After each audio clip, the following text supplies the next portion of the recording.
La question du jour aujourd'hui, c'est d'élucider qu'est-ce qu'un conjoint de fait lorsqu'on parle d'immigration. Lorsque le couple est marié, la question ne se pose pas puisque vous avez le document légal qui légalise ce mariage-là. Et en parlant de mariage, on s'entend que c'est votre relation de couple. Par contre, ceux qui viennent et qui arrivent ici sur un statut de travailleur, étudiant ou de résident permanent, lorsqu'on parle de conjoint de fait, il faut savoir de quoi on parle. Est-ce qu'on parle de votre copain, copine ou est-ce qu'on parle véritablement d'une relation de conjoint de fait entre guillemets? Et comment prouver que nous sommes conjoints de fait? Eh bien, par des papiers, comme d'habitude. Donc, tout simplement avoir des documents assez suffisants qui puissent démontrer votre relation de conjoint de fait.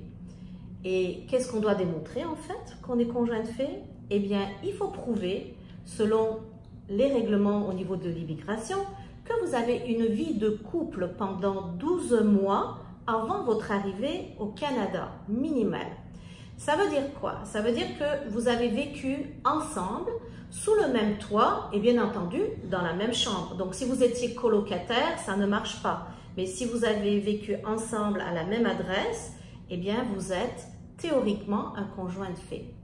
Mais je parle de théorie, je ne parle pas de réalité. Donc pour la réalité, les documents qui vont en plus apporter justement du support à votre dossier, vous aurez par rapport à la loi fédérale un certificat à faire compléter et à faire assermenter par un avocat, un notaire, enfin une personne qui est dûment autorisée, et également démontrer des pièces complémentaires. Donc ça peut être des factures, ça peut être des assurances vie.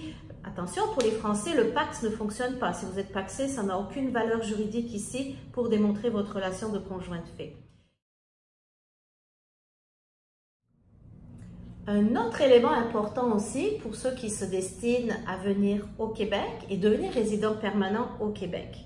Il ne faut pas oublier que lorsque vous allez faire votre demande de certificat de sélection du Québec et que vous êtes en couple de conjoint de fait, il va falloir également démontrer les documents. Donc la première chose, c'est que la personne qui vous accompagne, qui est votre conjoint ou conjointe, devra obligatoirement être au Québec au moment où vous allez faire la demande de certificat de sélection du Québec. Ça sous-entend quoi? Ça sous-entend également que la personne devra être pour un minimum de 12 mois avec vous au Québec avant la date de dépôt de la demande. Et là où ça se corse un petit peu plus par rapport au côté fédéral, comme on a vu tout à l'heure pour les statuts temporaires, eh bien ça va être par rapport au type de preuve que vous allez pouvoir mettre. Donc le fameux certificat que vous avez fait pour le fédéral, les factures et autres que vous avez présenté pour obtenir les permis de travail ou les permis d'études, ça ne fonctionnera pas vraiment et même pas du tout pour certains d'entre eux. Pourquoi?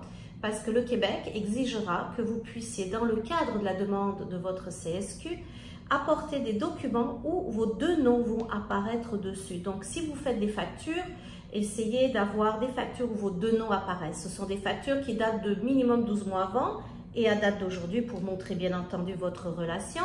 Et encore, pour rajouter encore un petit peu plus et corser la situation, assurez-vous que les adresses soient clairement indiquées également. Donc, quand vous avez un compte bancaire, n'attendez pas non plus de l'ouvrir le dernier mois pour pouvoir présenter comme justificatif. Donc, dès que vous arrivez au Canada, au Québec précisément, ouvrez tout de suite votre compte bancaire commun. Donc, il faut que ce soit un compte commun. Et ensuite que votre banquier puisse, par exemple, vous donner un certificat où vos deux noms apparaissent dessus. Donc, il y a beaucoup de choses à faire. Bien entendu, si vous avez besoin d'informations ou quoi que ce soit, vous savez qui contacter.